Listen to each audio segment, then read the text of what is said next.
آپ صلی اللہ علیہ وسلم نے کچھ چیزیں گنوائیں کہ تمہیں کس چیز کا انتظار ہے. تمہیں بڑھاپے کا انتظار ہے کہ بوڑھا ہوں گا تو پھر میں نیک بن جاؤں گا. تم اس بات کا انتظار کر رہے ہو کہ جب میرے ہاتھ سے پیسہ نکل جائے گا پھر میں نیک بنوں گا. بعض لوگ جوانی میں حج نہیں کرتے، عمرہ نہیں کرتے. ان سے کہیں بھائی جوانی میں حج کرنا چاہیے، اللہ نے اگر استطاعت دی ہے تو کریں، عمرہ کریں. وہ کہتے ہیں یار حج عمرہ کریں گے پھر گناہ چھوڑنے پڑیں گے. حج عمرہ کر لیا تو کیا کرنا پڑے گا؟ گناہ چھوڑنے پڑیں گے. یہ تو بہت مشکل کام ہے. تو بس جب سفید داڑھی ہو جائے گی پھر کریں گے، پھر چھوڑ دیں گے گناہ. یعنی ارادہ ہی نہیں ہے، موڈ ہی نہیں ہے کہ گناہ چھوڑنے. جیسے اس کو اللہ نے کوئی سرٹیفکیٹ دیا ہوا ہے کہ تیری موت جو ہے نا 70 سال کی عمر میں ہوگی. کہ جوان نہیں مرتے، بچے نہیں مرتے.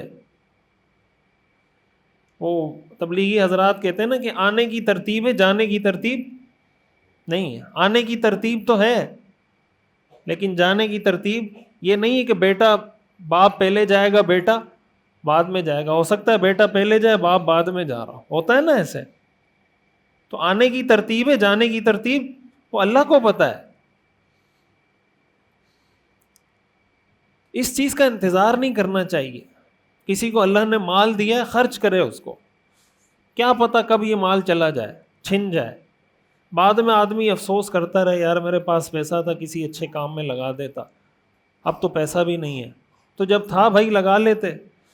بڑھاپے میں آدمی کہے یار جوانی تھی میں عبادت کرتا، نماز پڑھتا، قرآن سیکھتا، اب تو میری ہڈیوں میں گودا نہیں بچا، اب تو میں سجدہ نہیں کر سکتا، کاش جوانی میں سجدہ کیا ہوتا. تو بھائی جوانی میں کر لو. تو اس وقت افسوس سے بہتر نہیں کہ آدمی کو اللہ نے ابھی جو پوزیشن دی ہے اس پوزیشن سے فائدہ اٹھا لے. افسوس تو آدمی قیامت کے دن بھی کرے گا، ہر آدمی قیامت کے دن افسوس کرے گا. کافر بھی افسوس کریں گے، اس افسوس کا تو کوئی فائدہ نہیں ہے.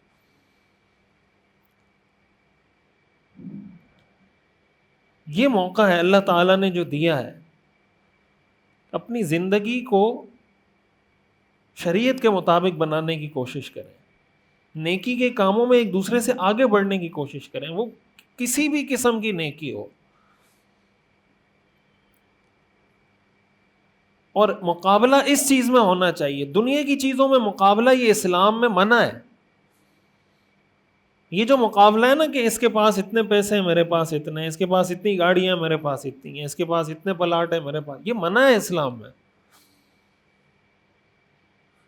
کیوں منع ہے؟ حدیث شریف میں آتا ہے رسول اللہ صلی اللہ علیہ وسلم نے فرمایا لو کان لابن آدم وادیان من ذہب لابتغى ثالثا.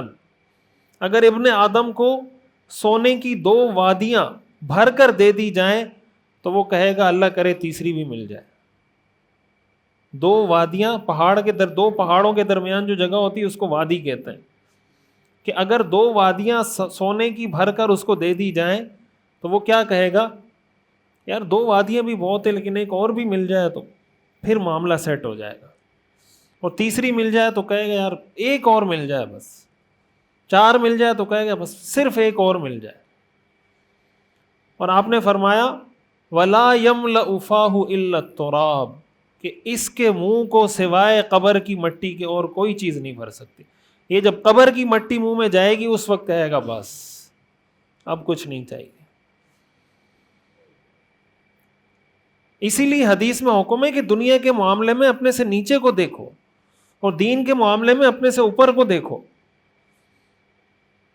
آپ کو اگر اللہ نے سائیکل دی ہے نا اس شخص کو دیکھو جس کے پاس سائیکل بھی نہیں ہے تو شکر کی توفیق ہو جائے گی نا.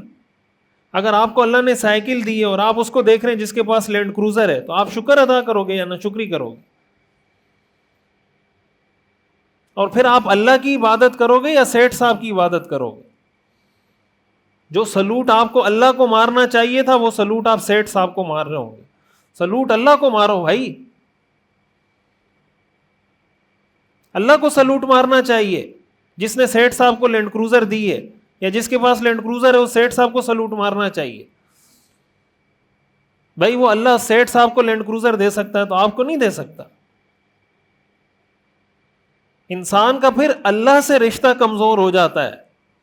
جب دوسرے کے پیسے پہ نظر ہوتی ہے، دوسرے کے مال پہ جب نظر ہوتی ہے، وہ پھر اللہ سے زیادہ مخلوق کو خوش کرنے کی کوشش کرتا ہے.